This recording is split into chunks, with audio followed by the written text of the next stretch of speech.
Boa noite. Tá bom o som? Uma alegria estar com vocês, né?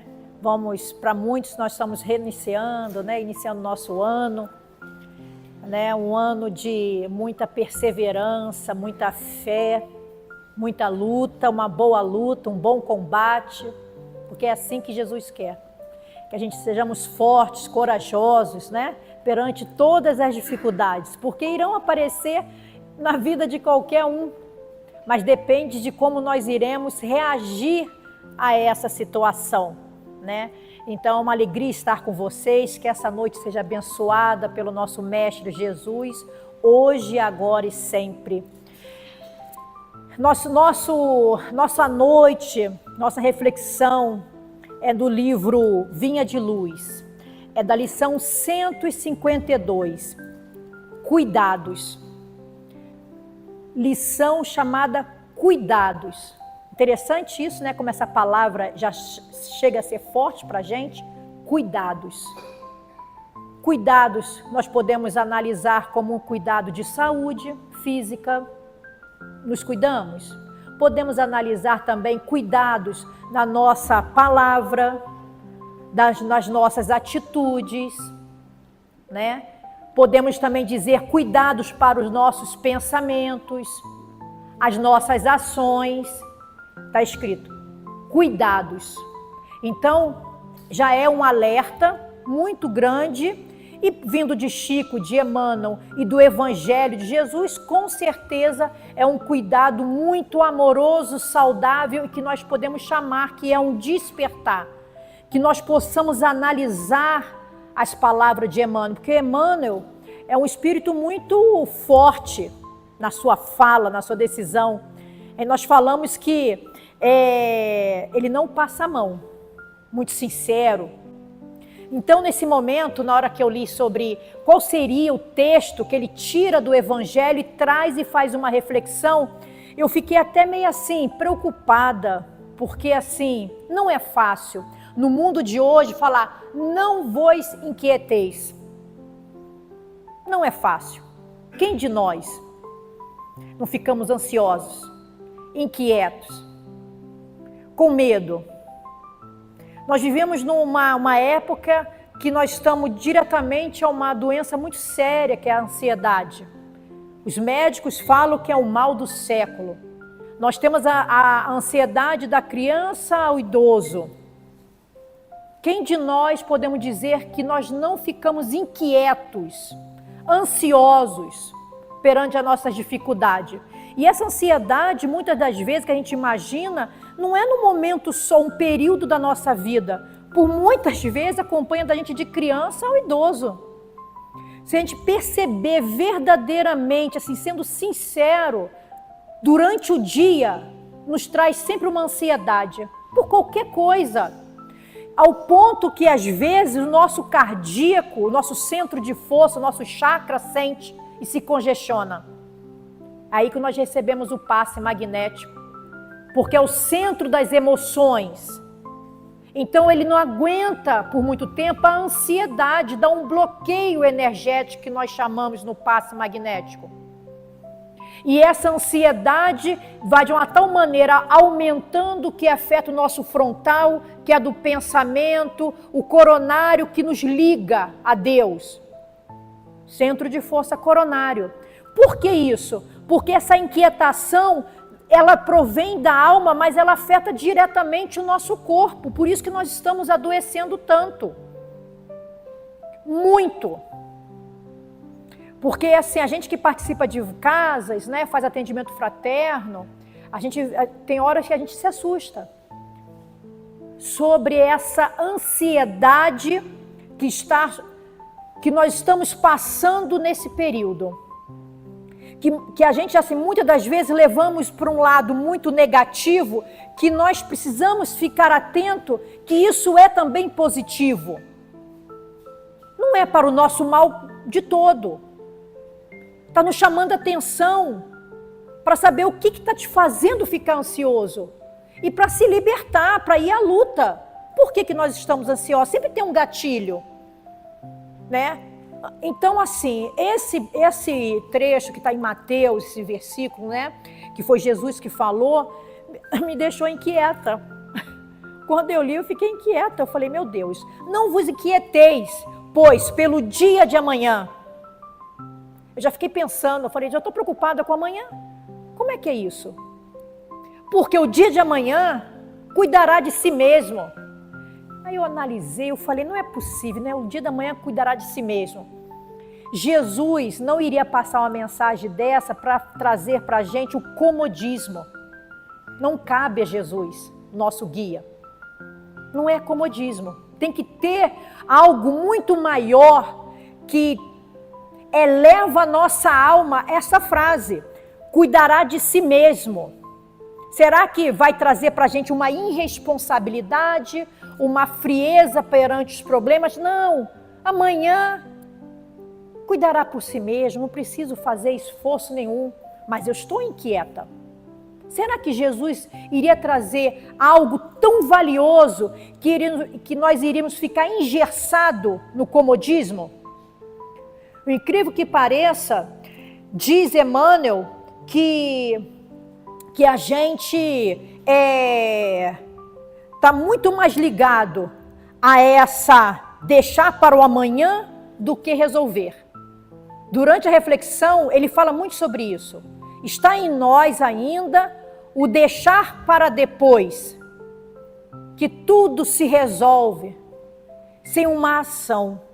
Mas eu trouxe aqui, achei muito interessante, que esse trecho do Evangelho, ele está, não vos inquieteis, o Mateus, ele está no Sermão da Montanha. O Sermão da Montanha é a coisa mais linda. Sermão da Montanha, Sermão do Monte, é lindíssimo. Está em Mateus e está em Lucas. Quem quiser ler, leia. Que ensinamento. Começa com as bem-aventuranças, que é belíssimo, belíssimo. E aonde está inserido esse trecho, desse pedaço do Evangelho, no sermão, porque ele tem que ter ali para a gente algo especial. Porque o Sermão da Montanha, Jesus sobe ao monte, seus discípulos se aproximam, sentam ao lado dele, e nesse momento que ele faz o sermão, não é pequeno, é um sermão grande, de aconselhamento. Ele aconselha tudo.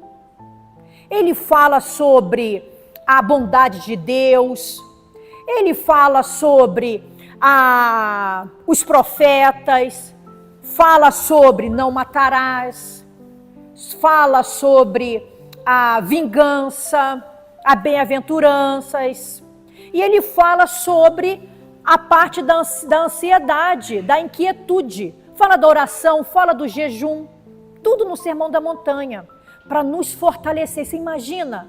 Vamos imaginar Jesus sentado num local amplo, por isso que ele ia para o monte, para que mais pessoas pudessem ouvi-lo.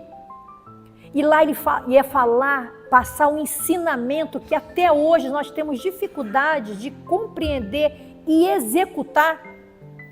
Olha como isso reflete há 2000 anos, não inquieteis. E nós ainda não entendemos, é uma luta constante nossa.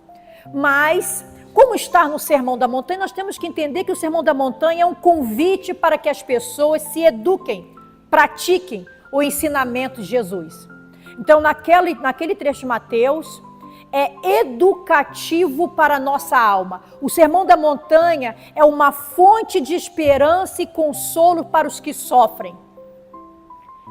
Sim, é uma esperança e é um consolo no momento que eu entendo que essa ansiedade, essa preocupação exagerada, o que eu estou me preocupando que está levando da noite para o dia?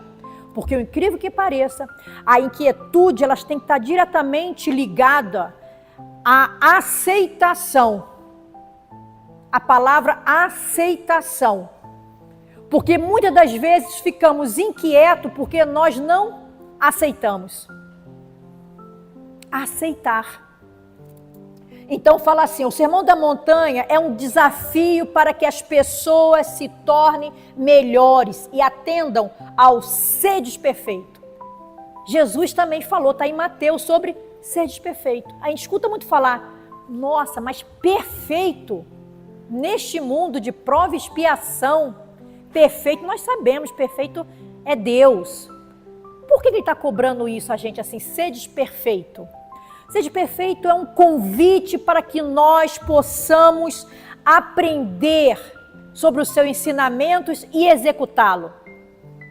Sede perfeito não é para a gente ser perfeito, e nós sabemos que nessa vida a gente está lutando para se melhorar. Como é que é ser perfeito numa vida? Não, é o início, é o convite de Deus. Mas o sede perfeito é para você ser inteiro, para que você possa ser verdadeiro, ser compreendido, ter uma consciência plena em desenvolvimento, ser perfeito, ser completo. Aí eu faço uma pergunta, somos completos? Somos completos? Não conseguimos ainda. Não é ser perfeito, mas o que é ser completo? Ser verdadeiro naquilo que eu posso. É tão interessante, quando eu li isso, eu lembrei de uma passagem em Apocalipse que fala assim, ó, Deus vomitará. Alguém já leu isso? Deus vomitará os mornos. Está em Apocalipse, João. O que é isso? Deus vomitará os mornos. São pessoas, somos nós, que não somos nem frio e nem quente. E ele ainda fala que seja frio ou que seja quente, mas não seja mornos. O que é mornos? É aquele que não sabe nesse exato momento, neste ano, nesta época, o que eu quero para a minha vida, qual é o meu propósito. Ah, não vou hoje lá no Ramatiz, não. Sou morna. O lar de idosos, visita aos idosos que estão lá abandonados.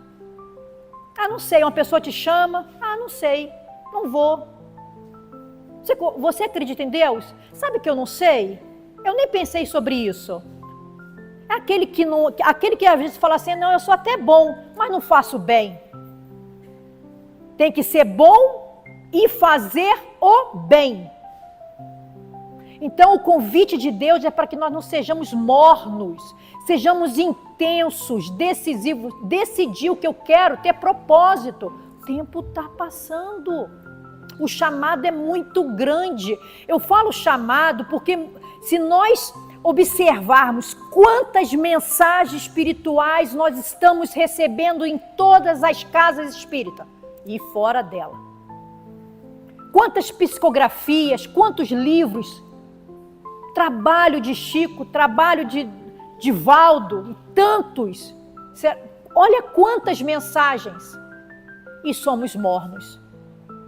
Não decidimos, não agimos. E aí nós temos que de novo pensar em Cristo. A fé sem obra, ela é uma fé morta. A gente pode dizer que é uma fé morna. Fé nós temos que ter, mas sem executá-la nós não aprendemos. E nós só vamos praticar essa fé em ação, em atitude, em palavra, porque aí nós saímos dos mornos. Qualquer ação que seja, às vezes a gente pensa assim, ah não, tenho que fazer algo muito grandioso, quando é pequeno nem me interesso. Equívocos. Começamos pequeno.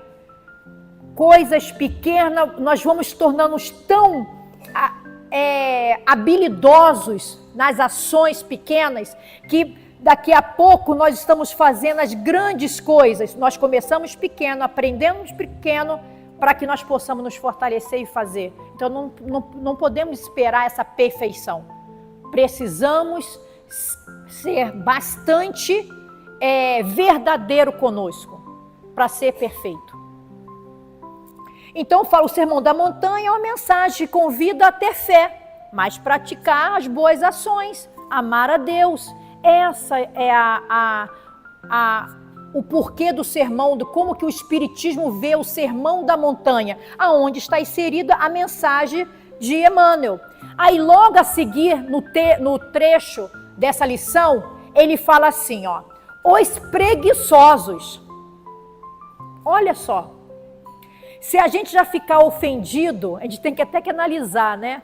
Ele já começa assim, ó, os preguiçosos de todos os tempos, não está falando só do nosso, de todos os tempos, nunca perderam o ensejo de interpretar falsamente as afirmativas evangélicas. Deixar para amanhã, que o dia se resolva no outro dia. Falsamente. Isso é coisa demais de pessoas que é ociosas, preguiçosas. Que ela quer que algo resolva por ela. Se não for resolvido da maneira, porque Deus não quis. Não, Deus quer ação. E nós só aprendemos quando agimos. Nós não aprendemos ficando sentado. Isso em qualquer coisa. Até na nossa profissão. É na prática. É na ação. Então, no momento aonde fala sobre esses preguiçosos, porque é cômodo, é fácil ficar inquieto e deixar que o amanhã se resolva sem um mínimo de esforço, o mínimo de esforço nosso. Aí ele fala assim, a recomendação de Jesus referente à inquietude é daquelas que mais se prestaram aos argumentos dos discutidores ociosos, daqueles que estavam ociosos. O incrível que pareça, quando a gente começa a colocar em ação as nossas palavras, nossos desejos, que a gente realmente faça uma boa caridade, caridade começa em casa, viu? Não é caridade, a gente pensa assim, só caridade na casa espírita. Não, qualquer tipo de ação do bem. Quando a gente direciona a nossa energia, o nosso tempo, nós não ficamos ociosos. Então, nós não esperamos para que amanhã se resolva do jeito que tem que ser. Porque eu sou lutadora. Eu faço parte da minha vida, eu tenho decisão, eu vou à luta. Só que entender que eu vou ter minha ação, mas Deus está sobre o comando. Deus sabe o que é melhor para Andréia. Eu vou fazer de tudo para que seja de uma maneira, mas Deus tem uma visão muito maior daquilo que eu preciso. Às vezes eu estou achando que é uma coisa, mas Deus está falando, Andréia, não é por esse caminho. O seu aprendizado é por aqui. Porque, incrível que pareça, nós temos tendência a fazer tudo aquilo que nós já estamos acostumados a fazer e o que eu já aprendi. O mais difícil é você criar caminhos difíceis daquelas coisas que precisam ser modificadas, analisadas. As minhas mazelas. Se eu sou egoísta, eu vou ficar sempre burlando para não mexer no egoísmo. Se eu sou vaidosa, eu vou ficar me burlando. Mas aí eu sou assim, tão boazinha, caridosa, aí eu vou ficar para esse lado, porque é cômodo. Fazer o bem para quem nós amamos é muito fácil. Fazer o bem para aqueles que nós temos dificuldade, essa é a maior prova da nossa vida.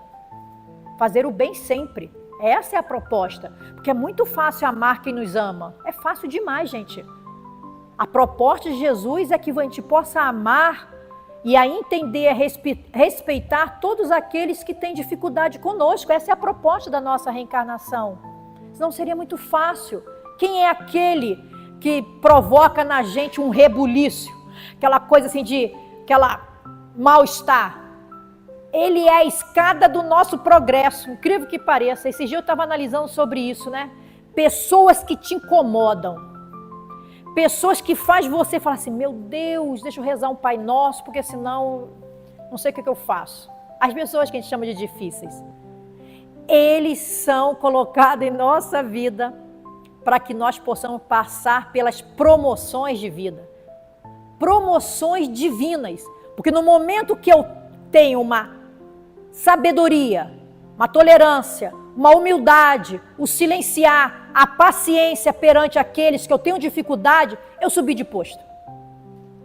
Então aqueles que nos provocam uma certa sensação ruim, pode ter certeza, é a nossa escada para evoluir. Não podemos falar que eles são os nossos inimigos mortais. Difícil? Sim.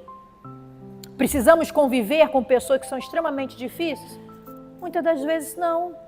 Mas respeitar, entender, ter paciência, tolerar que ele tem outro pensamento, outras dificuldades, não ir para a luta da palavra que fere, isso já é uma grande vitória. Então ele fala assim, ó, quando a gente fala sobre a inquietude, né? Gente, inquietude teve Pedro também, está lá em Epístola de Pedro. Ele fala assim, ó, lançando sobre ele toda a vossa ansiedade. Ele é Deus, porque ele tem cuidado de vós. Pedro também tinha ansiedade, inquietude. Você imagina a problemática que ele teve ali, depois da crucificação de Cristo, fugir, cuidar de várias pessoas na casa do caminho, alimentação para poder alimentar todos aqueles que passavam pelo caminho para se alimentar, o evangelho que era feito todo dia, limpar os leprosos, saber se tem comida para todo mundo, a comida não cai do céu, provavelmente ele tinha uma rede de amigos e tinha que pedir, ficava ansioso se no outro dia se teria ali uma medicação para curar os leprosos, passar a medicação, ansiedade, medo também. Não é fácil não, e fora isso os discípulos não se amavam por completo não, os discípulos eles ainda davam um choque um com o outro, porque cada um tinha seu pensamento. Você imagina se o Pedro tivesse falido na sua tarefa, ele é o início do cristianismo. Então ele venceu a ansiedade. Essa é a visão que nós temos que ter. Não quer dizer que Pedro não era ansioso, ele venceu a ansiedade apesar das dificuldades. Porque ele simplesmente, falava, apesar da minha luta, Deus tem cuidado de nós. Olha que diferença. Apesar da minha dificuldade, das minhas inquietudes, da minha ansiedade, Deus está olhando por mim. Isso é importante no momento da crise de ansiedade. Não se sentir só, desamparado. Como Deus não tivesse um olhar amoroso sobre tudo que está ocorrendo. Aí fala assim, ó, lá também no Sermão da Montanha, a bondade de Deus. Porque aquele que pede, então a parte da inquietude, porque aquele que pede, pedir é ação, não é fácil pedir. Muitos aqui sabem que nós temos dificuldade de pedir um auxílio ao irmão para levar a gente ao médico. Não, eu não gosto de pedir, eu fico sem graça. Temos que pedir. Ao mesmo tempo, saber ouvir um não, é humildade. Ou então provocar nele a caridade, a paciência de te levar ao médico. São duas coisas que acontecem. Aquele que é um convite para fazer o bem. Então, quando fala assim, ó, porque aquele que pede, recebe. Saber receber. Porque qual é o propósito de Deus? Às vezes eu quero receber uma coisa que não está no planejamento divino. Porque o planejamento divino de Deus não é para André ser rica em materiais. Não é isso. Isso é uma consequência. O que Deus quer para a vida da Andréia é o despertar da consciência, é o espírito. Como que André está evoluindo em cada vida, em cada existência. Esse é o propósito. Então, quando ele fala, aquele que pede, recebe. Então, a gente analisa. Não ficar inquieto porque recebe uma coisa que não agradou. E o que busca é ir. Encontra. Sai do comodismo. Encontra o quê? Aquilo que é preciso para a gente vencer. E ao que bate, abrir-se-lhe-á. Muitas da gente, dos nossos irmãos, nessa caminhada, nesse mundão de Deus, tem dificuldade de bater na porta. Dificuldade de bater na porta, tanto na porta de um amigo como na porta de Deus. O que é na porta de Deus? Orar humildemente no seu quarto, e pedir. Pedir. Não ficar lamentando, mas pedir com aquela conversa mais sincera. Aquela ligação é quando você realmente está em Cristo. Você está em Deus. A conversa pura, verdadeira. Ele ouve. Qual dentre vós é o homem que pedindo-lhe o pão, ao seu filho, lhe dará uma pedra? Ora, nós, aí ele fala assim, ó, pedindo peixe lhe dará uma serpente. Olha a bondade de Deus. Porque se vós, pois, sendo maus, ele fala isso pra gente, olha Jesus. Por que maus? Porque somos um espírito imperfeito. Se vós, pois, sendo mau, sabeis dar boas coisas aos vossos filhos, porque assim, a Andréia, mãe, eu tenho 1000 defeitos com os meus filhos. Eu não sou a perfeição de mãe. Eu estou na luta. Crio meus filhos, mas estou na luta. Eu tenho minhas dificuldades e falo claramente aos meus filhos das minhas dificuldades, para não achar que é uma mãe super-herói. Então ele fala assim, ó, se vós, sendo maus, sabeis dar boas coisas para os seus filhos, claro que eu quero dar boas coisas para os meus filhos. Apesar das minhas dificuldades, das minhas mazelas, das minhas lutas, eu desejo o melhor para o meu filho. Todos nós temos isso no coração. Aí nós perguntamos, quanto ao vosso Pai que está no céu, que é perfeito, dará bens aos que lhes pedirem? Ora, você imagina, se nós, para os nossos filhos, queremos o melhor, e Deus? Então não podemos ficar tão inquietos, tão ansiosos. Não nos dará serpente, não nos dará pedra, nos dará aquilo que é necessário para o nosso crescimento, é que nós não aceitamos. A palavrinha, ó, aceitação. Recomendou Jesus, não guarde a alma qualquer ânsia nociva, porque incrível que pareça, nós teremos essa ânsia, essa ansiedade, mas que ela não seja nociva, prejudicial, ao ponto da gente quase infartar. Infartar pelo nervoso, pela ansiedade do amanhã. Aí ele fala, relativamente à comida, ao vestiário, ou às questões acessórias do campo material, asseverou que o dia, constituindo a resultante das leis gerais do universo, atenderia a si próprio. O que ele está dizendo aqui? Para a gente não ficar tão ligado a esses bens materiais, porque tudo vai ser dado. Eu analisei, pensei, fiquei pensando, meu Deus, como a gente cuida muito de pessoas carentes. É um dos maiores ensinamentos quando a gente vai para um assentamento onde a miséria é absurda. Aquele que está morando na lona.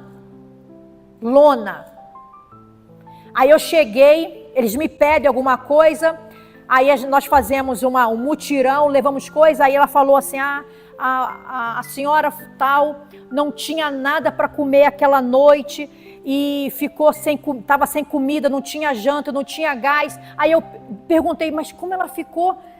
São meio-dia agora. Falou que foi à noite. É meio-dia. Não, Andréia. A gente dividiu com o pouco que nós temos. A gente dividiu. Um deu arroz, outro deu ovo. Fizemos no fogão, porque eles não têm geladeira, porque não tem energia, estão morando no meio do nada. Aí eu olhei para ela, eu pensei, ninguém ficará sem aquele alimento, porque Deus coloca sempre alguém, algum anjo para ajudar, mesmo que seja o mínimo, o vestiário, do mesmo jeito, se alguém estiver por aqui andando nu, quem de nós não vai oferecer a sua camisa, uma roupa, vai sair correndo por aqui para pegar no bazar alguma coisa? São atitudes. Então, realmente, quando nós desesperamos, é porque nós não entendemos que tem pessoas numa situação pior do que a nossa, mas apesar de ser pior do que a nossa, sempre tem um anjo que Deus manda e auxilia. Aí fala, não, mas é muito pouco, sofrimento é demais. Aí a gente começa a discordar, achando que Deus é castigador. Deus é justo e bom. Provavelmente aqueles irmãos estão numa fase de provas, passando por aquilo que Deus sabe que eles têm que passar por alguma coisa, que é aprendizado. Dor e sofrimento é um aprendizado, é educacional para o espírito, que muitas das vezes são rebeldes. Então, até Kardec também passou pela sua ansiedade. Ele estava ansioso porque ele não tinha dinheiro, passando uma dificuldade com a codificação do espiritismo e gastava muito dinheiro com cartas, papel. Ele ficou pensando, e as agressões, perdeu o emprego, a esposa ajudava. Olha que ansiedade, Kardec, na época da codificação, que sofrimento, durante a noite ele pensando. Aí ele perguntou ao Espírito da Verdade, que é Jesus, sobre isso, como que ele daria conta. Então, Kardec estava ansioso, estava preocupado. Aí ele fala, olha que coisa linda. Não te amparar, Kardec, não te amparar seria não te amar. Está falando para gente. No momento mais difícil é Jesus falando, meu filho, não te amparar quer dizer que eu não te amo, e Jesus ama todo mundo. Olha a resposta. Então Kardec passou por tudo que teve que passar, mas cumpriu com aquilo que era previsto. Não parou por causa da ansiedade, não estacionou. A aceitação que nós estamos falando, a aceitação construtiva será sempre talvez a mais da metade dos ingredientes de solução a qualquer dos problemas. Aceitar aquela dificuldade. Então ele fala assim, ó, dizemos construtiva porque se trata de calma inoperante, mas sim da paciência, capaz de improvisar o bem, criando condições para o bem que se faça cada vez mais amplo, para quantos nos partilha a vida. Aceitar, a aceitação construtiva, não é aceitar tudo que está colocado na nossa vida, que a aceitação daquilo que nos faz crescer, construir um mundo melhor e o seu mundo, o seu reino de Deus. Aonde está o reino de Deus? Que tanto Deus, que Jesus fala. Onde está o reino de Deus? Dentro de nós. Não, o reino de Deus não está no meio externo, nem aqui, nem ali. Ele está entre nós. Reino de Deus. Então Jesus nos ensina que precisamos ter essa aceitação construtiva para isso nos fortalecer e fortalecer esse reino de Deus que está entre nós. Aí ele fala, aí o Emmanuel, porque está no livro do Emmanuel, Inspiração, ele fala assim, dá um exemplo. Protege o próprio lar contra a perturbação e a desarmonia. Ele convida a gente a proteger o nosso próprio lar com a perturbação e a desarmonia. Mas, olha só, se a tua ação não surte efeito, aceite a casa em que vives por tua escola de regeneração e de amor. Aceitação. Quando ele fala que a gente tem um lar perturbado, cheio de desarmonia, né? Família é um lar de desafios. Aí ele fala para a gente desistir? Não. Ele não fala aceite a casa em que vives, mas ele fala antes. Depois que você fizer toda a sua ação, não surgir efeito, não é para a gente ficar inquietos, ansiosos, nervosos, se afastar de pai, de irmão, de irmã, de alguém da família, porque eles não estão fazendo o que a gente quer. Eu já fiz de tudo. Aí ele fala, aceite a casa em que vives por tua escola de regeneração e de amor.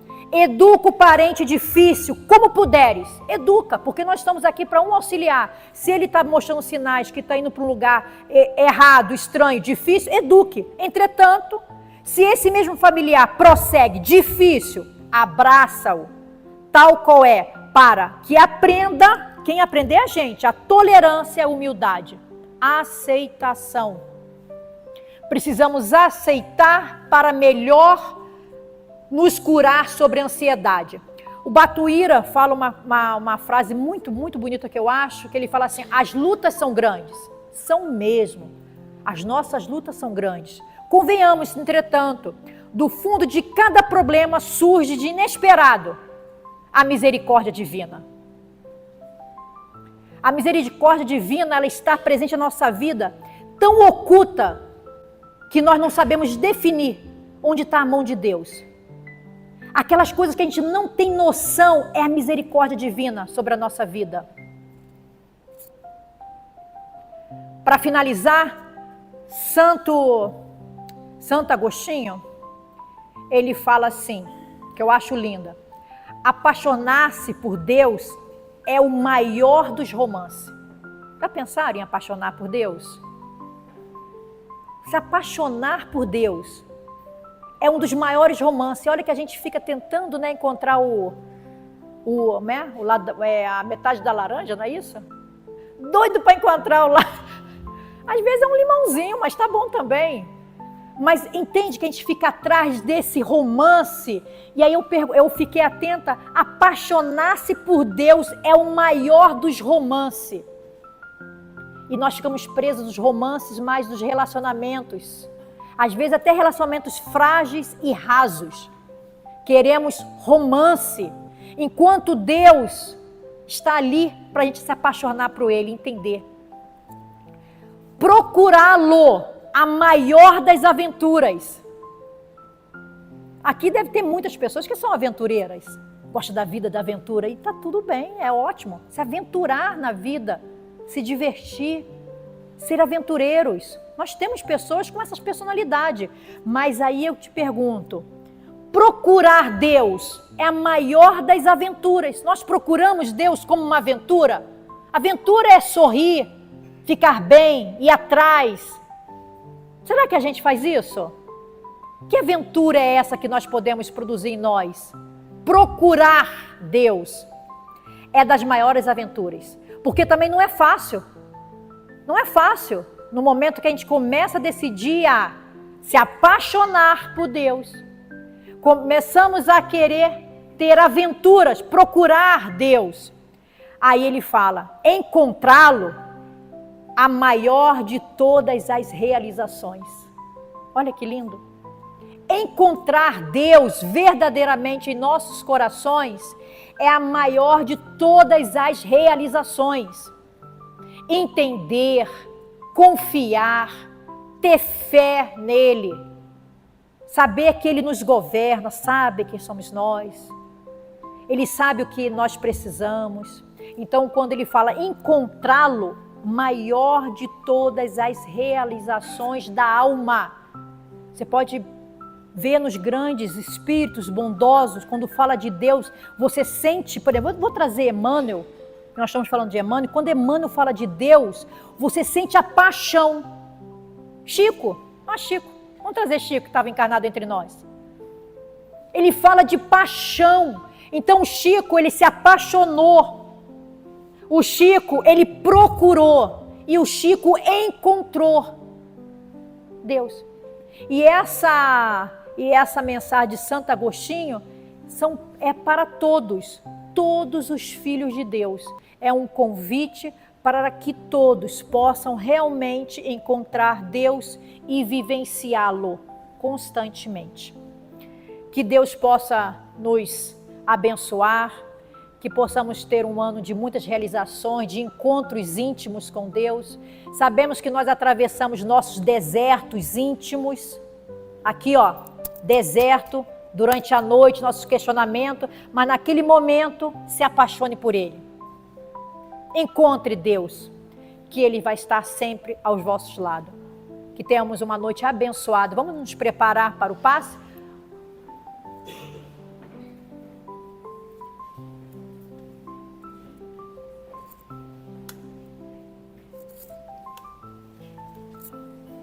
Então vamos sentar confortavelmente, é um momento de entrega, de uma conversa muito íntima com a espiritualidade amiga aqui da casa, com os magnetizadores, é o momento do passe.